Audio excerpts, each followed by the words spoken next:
83-ലാണ് ചേട്ടൻ ആദ്യമായിട്ട് പാടുന്നത്, 88-ലാണ് ഇദ്ദേഹമായിട്ടുള്ള പ്രണയം ഉണ്ടാവുന്നത്. ഇവരുടെ ഒരു സൗഹൃദ ചേച്ചി എങ്ങനെയാണ് നോക്കി കാണുന്നത്? സൗഹൃദം എന്ന് പറഞ്ഞാൽ അവര് തമ്മിലുള്ള ഇന്റിമസി എന്ന് പറഞ്ഞാൽ എനിക്കൊന്നും നോക്കി കാണാൻ പറ്റുന്നില്ല.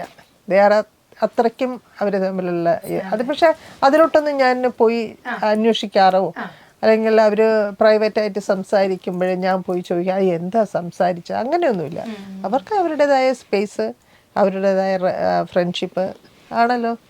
പ്രിയനായാലും ലാലു മാത്രമല്ല, പ്രിയനായാലും ഷൂട്ട് ചെയ്യുന്ന സമയത്ത് ഈ നമ്മുടെ ഈ പാട്ട് കൊണ്ടാട്ടം ലേഖയും വന്നിരുന്നു. കാരണം അവിടെ വന്ന് മോഹൻലാലിന്റെ തൊട്ടടുത്തിരുന്ന് കുറെ നേരം സംസാരിച്ച് മോഹൻലാല് മൊബൈൽ തുറന്നിട്ട് ആദ്യം തൊട്ടല്ലേ അദ്ദേഹത്തിന്റെ കുറെ വിഷ്വൽസ് ആദ്യം മുതലേയുള്ള ഐ മീൻ ഷൂട്ടിങ്ങിന്റെ ഓരോ സിനിമകളുടെ ഓരോ തുടക്കം മുതൽ ഞങ്ങളായിട്ട് ഇരുന്ന് ഞാൻ കുറെ മണിക്കൂർ സംസാരിച്ചു.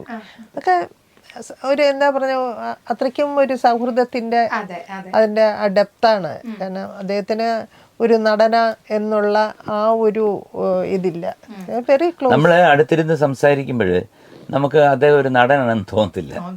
നമ്മള് നമ്മുടെ ഒരു കൂട്ടത്തിലുള്ള ഒരാൾ സംസാരിക്കുന്നത് അത് ഫീൽ ചെയ്ത് അവിടെ പോയിരുന്നിട്ട് ഈ ഡാൻസ് മാസ്റ്റേഴ്സ് അവിടെ നിന്ന് ഡാൻസ് ചെയ്യും.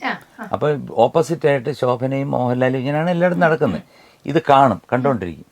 എന്നിട്ട് റെഡി ഫോർ ടേക്ക് എന്ന് പറയുമ്പോഴത്തേക്ക് ഇവര് പോയിട്ട് ഇത് അവര് കാണിച്ച പോലെ dance masters male and female കാണിച്ച പോലെ ചെയ്തതുപോലെ സ്റ്റെപ്സ് അവർ വെക്കണം. പക്ഷെ അത് വെക്കുന്ന കാണുമ്പോഴാണ് ഇവര് ഭയങ്കര പുലിയാണല്ലോ നടൻ. അപ്പോഴാണ് നമ്മൾ മനസ്സിലാക്കുന്നത്. അതുപോലെ തന്നെ മമ്മൂക്ക അങ്ങനെ തന്നെയാണ്. പക്ഷെ എൻ്റെ അടുത്ത് മോഹൻലാലിന്റെ കാര്യം ചോദിച്ചുകൊണ്ട് മാത്രമാണ് ഞാൻ അദ്ദേഹത്തിനെ കുറിച്ച് പറയുന്നത്. അല്ല, മമ്മൂക്കയും ഞാനും എല്ലാരും കൂടെ ഒരുപാട് വിദേശ യാത്രകൾ പോയിട്ടുണ്ട്. മമ്മൂക്കയും ഞാനും കൂടെ ഡാൻസ് ചെയ്ത് പാടിയിട്ടുണ്ട്. പിന്നെ കാരണം ഒത്തിരി സ്റ്റേജുകൾ, ദുബായ്, അതുപോലെ തന്നെ പല കുവൈറ്റ്, അങ്ങനെ ഒത്തിരി സ്ഥലങ്ങളിൽ വെൽക്കം 2000 എന്ന് പറഞ്ഞ ഷോ ഉണ്ടായിരുന്നു. അതിനകത്ത് മമ്മൂക്കയും ഞാനും കൂടെ തന്നെ പാടിയിട്ടുണ്ട്. ഞങ്ങൾ രണ്ടുപേരും ഡാൻസ് ചെയ്തിട്ടുണ്ട്.